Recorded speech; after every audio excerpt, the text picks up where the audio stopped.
नमस्कार। ये रामायण कथा पूरी तरह से श्रीमद् वाल्मीकि रामायण के ऊपर आधारित है। यदि आप इसका निरंतर श्रवण करते रहना चाहते हैं तो इस चैनल को सब्सक्राइब ज़रूर कर लें और आगे आने वाली सभी पॉडकास्ट के नोटिफिकेशन के लिए बेल आइकन को भी ज़रूर से प्रेस कर दें। अब हम सुनेंगे दूसरा सर्ग, सुग्रीव तथा वानरों की आशंका, हनुमान जी द्वारा उसका निवारण तथा सुग्रीव का हनुमान जी को श्री राम लक्ष्मण के पास जाकर उनका भेद लेने के लिए भेजना। महात्मा श्री राम और लक्ष्मण दोनों भाइयों को श्रेष्ठ आयुध धारण किए वीर वेश में आते देख सुग्रीव के मन में बड़ी शंका हुई। वे उद्विग्न चित्त होकर चारों ओर देखने लगे। उस समय वानर शिरोमणि सुग्रीव किसी एक स्थान पर स्थिर न रह सके। महाबली श्री राम और लक्ष्मण को देखते हुए सुग्रीव अपने मन को स्थिर न रख सके। उस समय अत्यंत भयभीत हुए उन वानरराज का चित्त बहुत दुखी हो गया। सुग्रीव धर्मात्मा थे, उन्हें राजधर्म का ज्ञान था। उन्होंने मंत्रियों के साथ विचार कर अपनी दुर्बलता और शत्रु पक्ष की प्रबलता का निश्चय किया। तत्पश्चात वे समस्त वानरों के साथ अत्यंत उद्विग्न हो उठे। वानरराज सुग्रीव के हृदय में बड़ा उद्वेग हो गया था। वे श्री राम और लक्ष्मण की ओर देखते हुए अपने मंत्रियों से इस प्रकार बोले, निश्चय ही ये दोनों वीर वाली के भेजे हुए ही इस दुर्गम वन में विचरते हुए यहाँ आए हैं। इन्होंने छल से चीर वस्त्र धारण कर लिए हैं जिससे हम इन्हें पहचान न सकें। उधर सुग्रीव के सहायक दूसरे वानरों ने जब उन महाधनुर्धर श्री राम और लक्ष्मण को देखा तब वे उस पर्वत तट से भागकर दूसरे उत्तम शिखर पर जा पहुंचे। वे युद्धपति वानर शीघ्रतापूर्वक जाकर युद्धपतियों के सरदार वानर शिरोमणि सुग्रीव को चारों ओर से घेर कर उनके पास खड़े हो गए। इस प्रकार एक पर्वत से दूसरे पर्वत पर उछलते कूदते और अपने वेग से उन पर्वत शिखरों को प्रकंपित करते हुए वे समस्त महाबली वानर एक मार्ग पर आ गए। उन सब ने उछल कूद कर उस समय वहां दुर्गम स्थानों में स्थित हुए पुष्प शोभित बहुसंख्यक वृक्षों को तोड़ दिया था। उस बेला में चारों ओर से उस महान पर्वत पर उछल कर आते हुए वे श्रेष्ठ वानर वहां रहने वाले मृगों, बिलाओं तथा व्याघ्रों को भयभीत करते हुए जा रहे थे। इस प्रकार सुग्रीव के सभी सचिव पर्वतराज ऋष्यमुख पर आ पहुंचे और एकाग्रचित्त होकर उन वानरराज से मिलकर उनके सामने हाथ जोड़कर खड़े हो गए। तदंतर वाली से बुराई की आशंका करके सुग्रीव को भयभीत देख बातचीत करने में कुशल हनुमान जी बोले, आप सब लोग वाली के कारण होने वाली इस भारी घबराहट को छोड़ दीजिए। ये मलय नामक श्रेष्ठ पर्वत है, यहाँ वाली से कोई भय नहीं। जिससे उद्विग्न चित्त होकर आप भागे हैं उस क्रूर दिखाई देने वाले निर्दय वाली को मैं यहाँ नहीं देखता हूँ। आपको अपने जिस पापाचारी बड़े भाई से भय प्राप्त हुआ है वह दुष्ट आत्मा वाली यहाँ नहीं आ सकता, अतः मुझे आपके भय का कोई कारण दिखाई नहीं देता। आश्चर्य है कि इस समय आपने अपनी वानरोचित चपलता को ही प्रकट किया है। वानर प्रवर, आपका चित्त चंचल है, इसलिए आप अपने को विचार मार्ग पर स्थिर नहीं रख पाते। बुद्धि और विज्ञान से संपन्न होकर आप दूसरों की चेष्टाओं के द्वारा उनका मनोभाव समझें और उसी के अनुसार सभी आवश्यक कार्य करें, क्योंकि जो राजा बुद्धिबल का आश्रय नहीं लेता वो संपूर्ण प्रजा पर शासन नहीं कर सकता। हनुमान जी के मुख से निकले हुए इन सभी श्रेष्ठ वचनों को सुनकर सुग्रीव ने उनसे बहुत ही उत्तम बात कही। इन दोनों वीरों की भुजाएं लंबी और नेत्र बड़े बड़े हैं। ये धनुष बाण और तलवार धारण किए देव कुमारों के समान शोभा पा रहे हैं। इन दोनों को देखकर किसके मन में भय का संचार न होगा। मेरे मन में संदेह है कि ये दोनों श्रेष्ठ पुरुष वाली के ही भेजे हुए हैं, क्योंकि राजाओं के बहुत से मित्र होते हैं, अतः उन पर विश्वास करना उचित नहीं। प्राणी मात्र को छद्मवेश में विचरने वाले शत्रुओं को विशेष रूप से पहचानने की चेष्टा करनी चाहिए, क्योंकि वे दूसरों पर अपना विश्वास जमा लेते हैं परंतु स्वयं किसी का विश्वास नहीं करते और अवसर पाते ही उन विश्वासी पुरुषों पर ही प्रहार कर बैठते हैं। वाली इन सब कार्यों में बड़ा कुशल है। राजा लोग बहुदर्शी होते हैं, वंचना के अनेक उपाय जानते हैं, इसलिए शत्रुओं का विध्वंस कर देते हैं। ऐसे शत्रुपुत्र राजाओं को प्राकृत वेशभूषा वाले मनुष्यों द्वारा जानने का प्रयत्न करना चाहिए। अतः कपिश्रेष्ठ, तुम भी एक साधारण पुरुष की भांति यहाँ से जाओ और उनकी चेष्टाओं से, रूप से तथा बातचीत के तौर तरीकों से उन दोनों का यथार्थ परिचय प्राप्त करो। उनके मनोभावों को समझो। यदि वे प्रसन्नचित्त जान पड़े तो बारंबार मेरी प्रशंसा करके तथा मेरे अभिप्राय को सूचित करने वाली चेष्टाओं द्वारा मेरे प्रति उनका विश्वास उत्पन्न करो। वानर शिरोमणि, तुम मेरी ही ओर मुख करके खड़े होना और उस धनुर्धर वीरों से इस वन में प्रवेश करने का कारण पूछना। यदि उनका हृदय शुद्ध जान पड़े तो भी तरह तरह की बातों और आकृति के द्वारा ये जानने की विशेष चेष्टा करनी चाहिए कि वे दोनों कोई दुर्भावना लेकर तो नहीं आए। वानरराज सुग्रीव के इस प्रकार आदेश देने पर पवन कुमार हनुमान जी ने उस स्थान पर जाने का विचार किया जहाँ श्री राम और लक्ष्मण विद्यमान थे। अत्यंत डरे हुए दुर्जय वानर सुग्रीव के उस वचन का आदर करके बहुत अच्छा कहकर महानुभाव हनुमान जी जहाँ अत्यंत बलशाली श्री राम और लक्ष्मण थे उस स्थान के लिए तत्काल चल दिए। अब है हनुमान जी का श्री राम और लक्ष्मण से वन में आने का कारण पूछना और अपना तथा सुग्रीव का परिचय देना। श्री राम का उनके वचनों की प्रशंसा करके लक्ष्मण को अपनी ओर से बात करने की आज्ञा देना तथा लक्ष्मण द्वारा अपनी प्रार्थना स्वीकृत होने से हनुमान जी का प्रसन्न होना।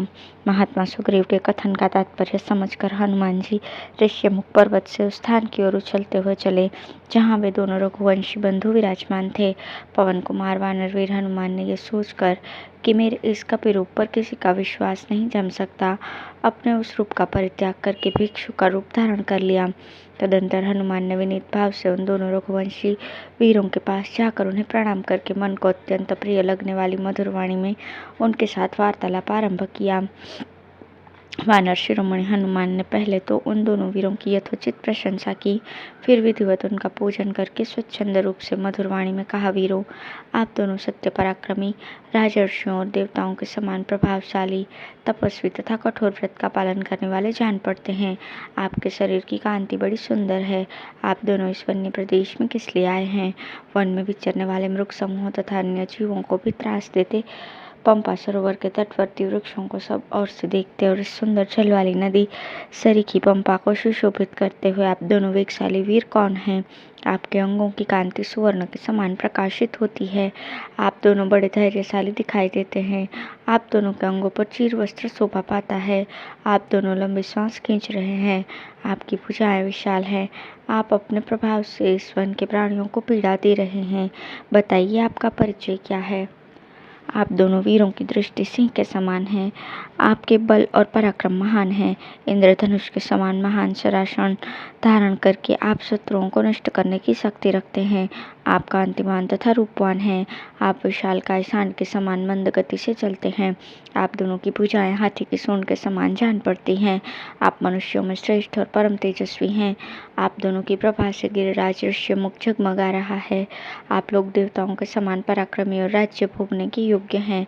भला इस दुर्गम वन प्रदेश में आपका आगमन कैसे संभव हुआ?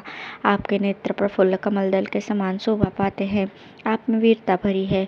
आप दोनों अपने मस्तक पर जटामंडल धारण करते हैं और दोनों ही एक दूसरे के समान हैं। क्या आप देवलोक से यहाँ पधारे हैं? आप दोनों को देखकर ऐसा जान पड़ता है मानो चंद्रमा और सूर्य स्वेच्छा से ही इस भूतल पर उतर आए हैं। आपके वक्षस्थल विशाल हैं। मनुष्य होकर भी आपके रूप देवताओं के तुल्य है। आपके कंधे सिंह के समान है। आप में महान उत्साह भरा हुआ है। आप दोनों मदमद सांडों के समान प्रतीत होते हैं। आपकी भुजाएं विशाल, सुंदर, गोल गोल और परीख के समान सुदृढ़ है। ये समस्त आभूषणों को धारण करने के योग्य हैं, तो भी आपने इन्हें विभूषित क्यों नहीं किया है? मैं तो समझता हूँ कि आप दोनों समुद्रों और वनों से युक्त तथा विंध्य और मेरु आदि पर्वतों से विभूषित इस सारी पृथ्वी की रक्षा करने के योग्य हैं। आपके ये दोनों धनुष विचित्र, चिकने तथा अद्भुत अनुलेपन से चित्रित है। इन्हें सुवर्ण से विभूषित किया गया है, अतः ये इंद्र के वज्र के समान प्रकाशित हो रहे हैं। प्राणों का अंत कर देने वाले सर्पों के समान भयंकर तथा प्रकाशमान तीखे बाणों से भरे हुए आप दोनों के दो रीढ़ बड़े सुंदर दिखाई देते हैं। आपके ये दोनों खड्ग बहुत बड़े और विस्तृत हैं। इन्हें पक्के सोने से विभूषित किया गया है। ये दोनों केंचुल छोड़कर निकले हुए सर्पों के समान शोभा पाते हैं। इस प्रकार मैं बारंबार आपका परिचय पूछ रहा हूँ, आप लोग मुझे उत्तर क्यों नहीं दे रहे? यहाँ सुग्रीव नामक एक श्रेष्ठ वानर रहते हैं जो बड़े धर्मात्मा और वीर हैं। उनके भाई वाली ने उन्हें घर से निकाल दिया है, इसलिए वे अत्यंत दुखी होकर सारे जगत में मारे मारे फिरते हैं। उन्हीं वानर शिरोमणियों के राजा महात्मा सुग्रीव के भेजने से मैं यहाँ आया हूँ। मेरा नाम हनुमान है। मैं भी वानर जाति का ही हूँ। धर्मात्मा सुग्रीव आप दोनों से मित्रता करना चाहते हैं। मुझे आप लोग उन्हीं का मंत्री समझें। मैं वायु देवता का वानर जातीय पुत्र हूँ। मेरी जहाँ इच्छा हो जा सकता हूँ और जैसा चाहूँ रूप धारण कर सकता हूँ। इस समय सुग्रीव का प्रिय करने के लिए भिक्षुक के रूप में अपने को छिपाकर मैं ऋष्यमुख पर्वत से यहाँ पर आया हूँ। उन दोनों भाई वीरवर श्री राम और लक्ष्मण से ऐसा कहकर बातचीत करने में कुशल तथा बात का मर्म समझने में निपुण हनुमान चुप हो गए, फिर कुछ न बोले। उनकी ये बात सुनकर श्री रामचंद्र जी का मुख प्रसन्नता से खिल उठा। वे अपने बगल में खड़े हुए छोटे भाई लक्ष्मण से इस प्रकार कहने लगे, लक्ष्मण, ये महामनस्वी वानरराज सुग्रीव के सचिव हैं और उन्हीं के हित की इच्छा से यहाँ मेरे पास पधारे हैं। इन शत्रुदमन सुग्रीव सचिव कपिवर हनुमान से जो बात के मर्म को समझने वाले हैं, तुम स्नेहपूर्वक मीठी वाणी में बातचीत करो। जिसे ऋग्वेद की शिक्षा नहीं मिली, जिसने यजुर्वेद का अभ्यास नहीं किया तथा जो सामवेद का विद्वान नहीं, वो इस प्रकार सुंदर भाषा में वार्तालाप नहीं कर सकता। निश्चय ही इन्होंने समुचे व्याकरण का कई बार स्वाध्याय किया है, क्योंकि बहुत सी बातें बोल जाने पर इनके मुख से कोई अशुद्धि नहीं निकली। संभाषण के समय इनके मुख, नेत्र, ललाट, भौं तथा अन्य सब अंगों से भी कोई दोष प्रकट हुआ हो, ऐसा कहीं ज्ञात नहीं हुआ। इन्होंने थोड़े में ही बड़ी स्पष्टता के साथ अपना अभिप्राय निवेदन किया है। उसे समझने में कहीं कोई संदेह नहीं हुआ। रुक रुक कर अथवा शब्दों या अक्षरों को तोड़ मरोड़ कर किसी ऐसे वाक्य का उच्चारण नहीं किया जो सुनने में कर्णकटु हो। इनकी वाणी हृदय में मध्यमा रूप स्थित है और कंठ से बैखरी रूप में प्रकट होती है। अतः बोलते समय इनकी आवाज़ न बहुत धीमी रही है, न बहुत ऊंची। मध्यम स्वर में ही इन्होंने सब बातें कही है। ये संस्कार और क्रम से संपन्न, अद्भुत, अवलंबित तथा हृदय को आनंद प्रदान करने वाली कल्याणमयी वाणी का उच्चारण करते हैं। हृदय, कंठ और मूर्धा, इन तीनों स्थानों द्वारा स्पष्ट रूप से अभिव्यक्त होने वाली इनकी इस विचित्र वाणी को सुनकर किसका चित्त प्रसन्न न होगा। वध करने के लिए तलवार उठाए हुए शत्रु का हृदय भी इस अद्भुत वाणी से बदल सकता है। लक्ष्मण, जिस राजा के पास इनके समान दूत न हो, उसके कार्यों की सिद्धि कैसे हो सकती है। जिसके कार्य साधक दूत ऐसे उत्तम गुणों से युक्त हों, उस राजा के सभी मनोरथ दूतों की बातचीत से ही सिद्ध हो जाते हैं। श्री रामचंद्र जी के ऐसा कहने पर बातचीत की कला जानने वाले सुमित्रानंदन लक्ष्मण, बात का मर्म समझने वाले पवन कुमार सुग्रीव सचिव कपिवर हनुमान से इस प्रकार बोले, विद्वान महामना सुग्रीव के गुण हमें ज्ञात हो चुके हैं। हम दोनों भाई वानरराज सुग्रीव की ही खोज में यहाँ आए हैं। साधु शिरोमणि हनुमान जी, आप सुग्रीव के कथन अनुसार यहाँ आकर जो मैत्री की बात चला रहे हैं, वो हमें स्वीकार है। हम आपके कहने से ऐसा कर सकते हैं। लक्ष्मण की ये स्वीकृति सूचक निपुणता युक्त वचन सुनकर पवन कुमार कपिवर हनुमान बड़े प्रसन्न हुए। उन्होंने सुग्रीव की विजय सिद्धि में मन लगाकर उस समय उन दोनों भाइयों के साथ उनकी मित्रता करने की इच्छा की। इस प्रकार श्री वाल्मीकि निर्मित रामायण आदि काव्य के किष्किंधा कांड में 3रा सर्ग पूर्ण हुआ। धन्यवाद।